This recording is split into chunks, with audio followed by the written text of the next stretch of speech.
A volunteer appointee to Ottawa's Transit Commission says he's stunned a city councillor tried to block his appointment because of his pro-life views. LifeSite News, which is really becoming an incredible resource for anybody interested in the ongoing culture war raging all around us, has the latest in this incredible story of discrimination. Michael Olson was one of 4 people selected from a pool of 92 applicants for a volunteer position to be the public member on the Ottawa City Transit Commission, along with 8 city councillors. In fact, according to Ottawa Mayor Jim Watson, Olson was ranked as the top applicant for the position.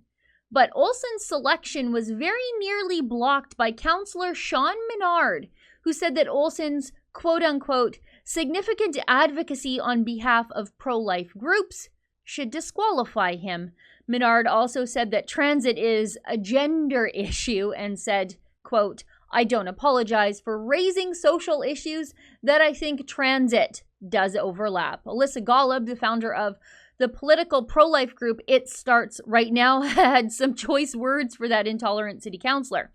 She told the Catholic Register, "It's laughable that an elected representative would actually believe that in order to be pro-transit, you have to be pro-abortion." But Golub wasn't done roasting Menard yet. She also said, "The fact that Mr. Menard stood up and opposed a volunteer for the Ottawa Transit Commission because he was pro-life signifies he is unfit for public office due to his unabashed discrimination and bigotry. If Mr. Menard believes that pro-life Canadians are unfit to be volunteers for public transit committees, does he also believe we are unfit to ride the actual transit, or will he just make us sit at the back of the bus?"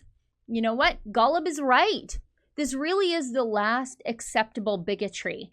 People who think just maybe we could stand to differentiate ourselves from the human rights abusers in China and North Korea with regard to the fact that Canada also, like them, has no law regarding abortion, are now being told there's no place for them in the public service or even in public life. This is anti-Christian bigotry dressed up in the mask of women's rights, and it happens every day in this country. It is especially entrenched in the federal government right now, and this started long before Justin Trudeau ever took power. He told us what he was going to do and how he was going to treat pro-life people well before he ever formed government. In 2014, as the shiny new leader of the Liberal Party of Canada, Trudeau made an edict saying that one could not run for the Liberal Party of Canada if they are pro-life. And once Trudeau formed government, he started making sure that not only were pro-lifers not going to be Liberals, they weren't going to be summer students either. The Liberals adopted a policy of forcing organizations, including churches, that were applying for a Canada Summer Jobs Grant employing summer students to sign an attestation to the Liberal Party values around LGBTQ rights and abortion before qualifying for that cash. And who could forget how the Liberals robbed a female millennial Conservative MP, Rachel Harder, of her promotion to become the chair of the Status of Women Committee, simply because those MPs suspected her of holding pro-life views. And if you think the bigotry is relegated to the federal parties, well, then you'd be mistaken. The anti-pro-life bigotry stink is all over the Alberta NDP too. Who could forget how the NDP passed a law to limit the free speech of a literal handful of pro-life activists, mostly grandmas in the province, by creating a bubble zone to stop their silent, stoic demonstrations far across the street from abortion clinics? If you think free speech only applies to messages you like and people you agree with, you're doing free speech all wrong. And let me give you a more recent example of the bigotry. The media here in Alberta seem to really think it's some sort of scandal that pro-life people have become involved in the nominations of UCP candidates. I guess the media figures that pro-life people shouldn't be involved in the democratic process surrounding selecting their own representatives in government. That wasn't bad enough, though. This person here is Cheryl Oates. She is Premier Rachel Notley's Director of Communications. So when she speaks, when she tweets, she speaks for Notley and she speaks for the Alberta government. And this is a tweet she sent out about the number of pro-lifers running in the United Conservative Party.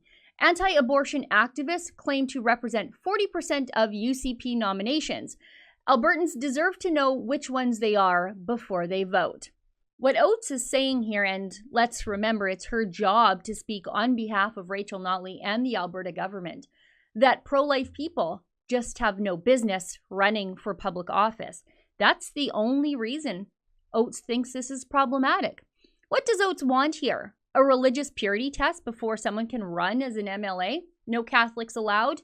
Maybe she thinks evangelicals shouldn't even have the franchise. Now, that would come as no surprise to me if she did really think that way. I mean, Oates has ideological purity tests for people allowed to report inside the legislature. That's why the NDP tried to ban me from reporting there.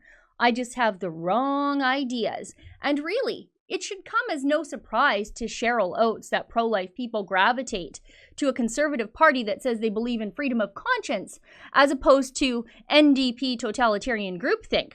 But I've got news for Cheryl and the NDP and Justin Trudeau.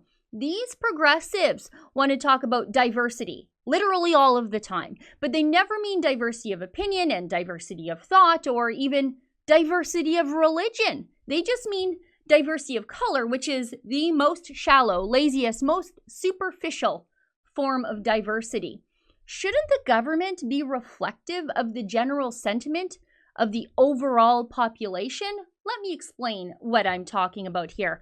As compiled by pro-life organization We Need a Law, a 2018 Angus Reid poll shows that 61% of Canadians support some form of abortion law. And that number has steadily increased, nearly doubling since 2010. What this means is that Jason Kenney's United Conservative Party candidates at just 40% pro-life are actually less pro-life than the general population of Canada. That Angus Reid polling puts the NDP and the Liberals as the kooky outlying extremists on the issue of abortion laws.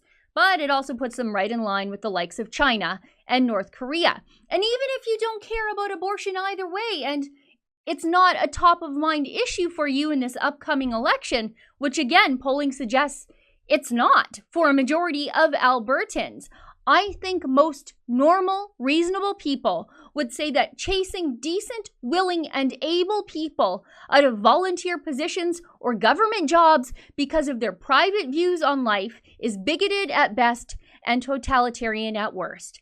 For the Rebel.media, I'm Sheila Gunn Reid.